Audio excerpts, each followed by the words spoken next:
I came in today and Paulie goes, you know who the least relevant team in the NFL is? And I go, all right, let me guess. Carolina?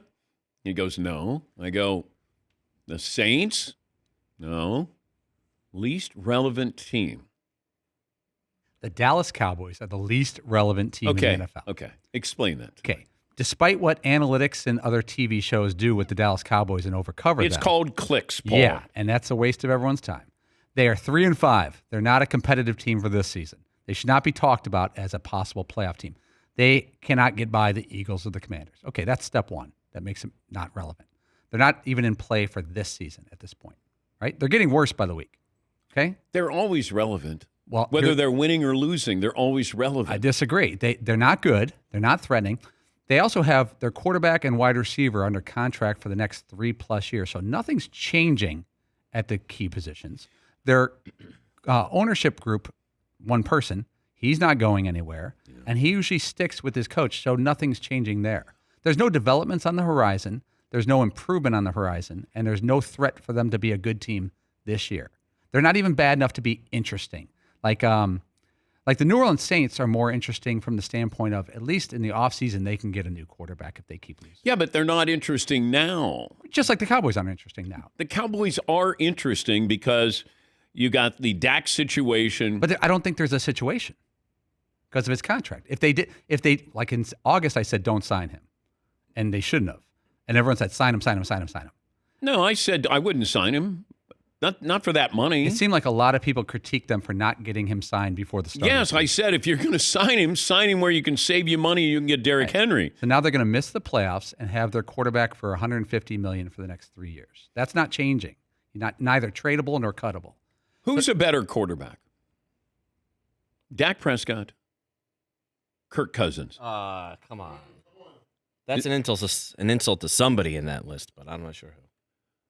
Okay, who would you rather have? Well, I can't do that because of the age, but this season, you want Kirk Cousins, right? Is Kirk Cousins a better quarterback than Dak Prescott? Sure. And I'm not saying this for clicks. I truly believe Kirk Cousins has performed better.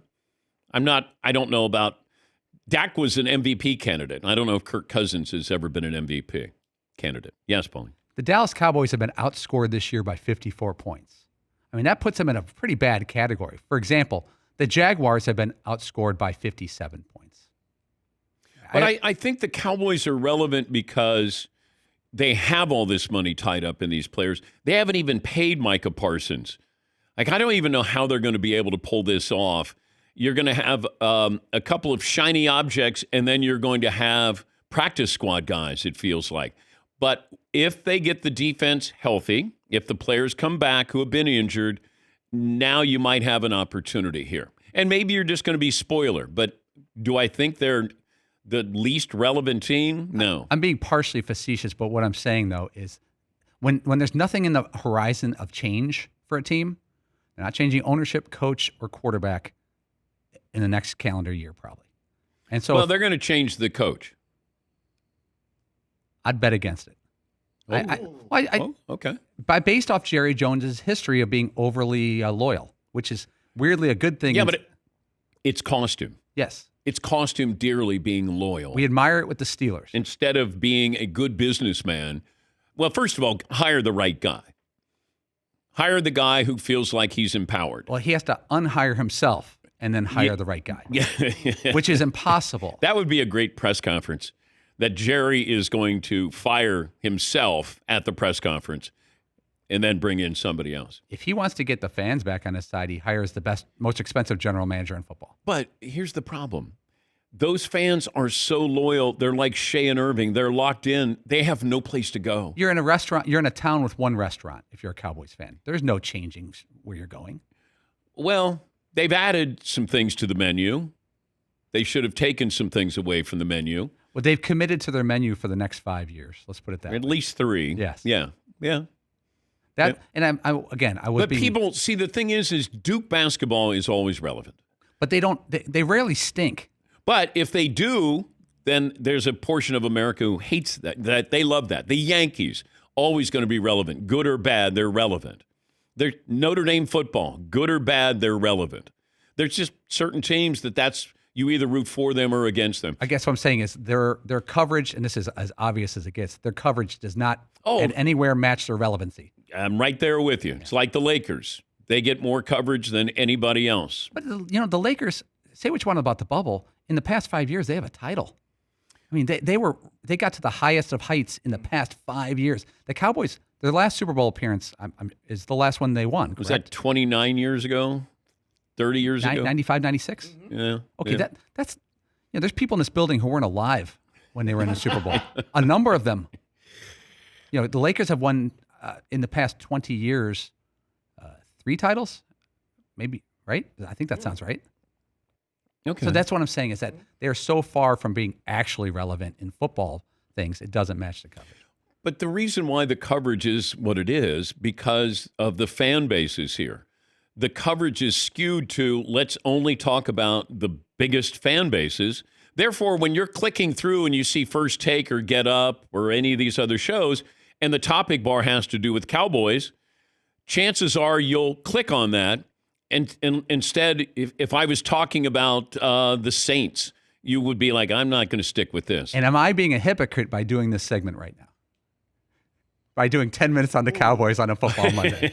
Am I being a hypocrite to exactly my point? It is awkward when, and this would be our second segment in as many weeks, of talking about the over coverage of a team that doesn't deserve the coverage. So right. You're talking about the coverage. Yes, I'm discussing right. the coverage, not the team. By discussing the team's irrelevancy, I'm critiquing the coverage.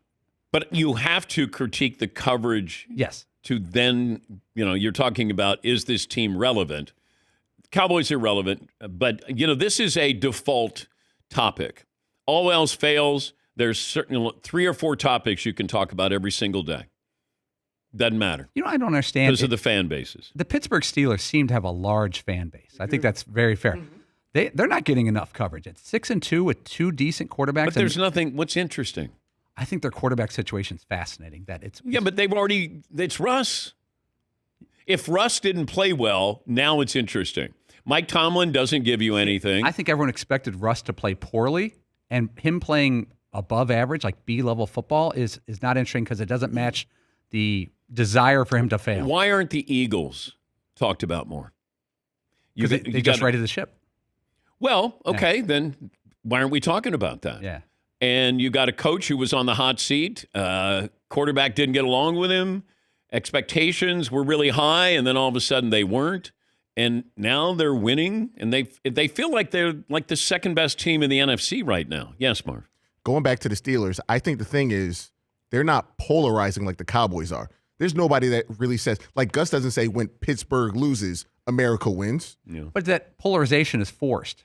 Dak Prescott's not that interesting of a guy. He seems like a nice person. But the reason why the Cowboys are polarizing is because they're overcovered. Yeah, great. And then you're like, oh, God, Duke is overcovered. I shouldn't say nobody. People don't hate the Cowboys. They transfer the hatred of the overcoverage to hating the team. Yes, Todd. Beyond the fan base, I think to a certain extent, especially for the average fan, we all get brainwashed to a certain extent. Whether it's a certain game we should be watching because a broadcaster was assigned to it, or they're talking about someone or something a lot, they must be important. I guess that's an important team or player to follow.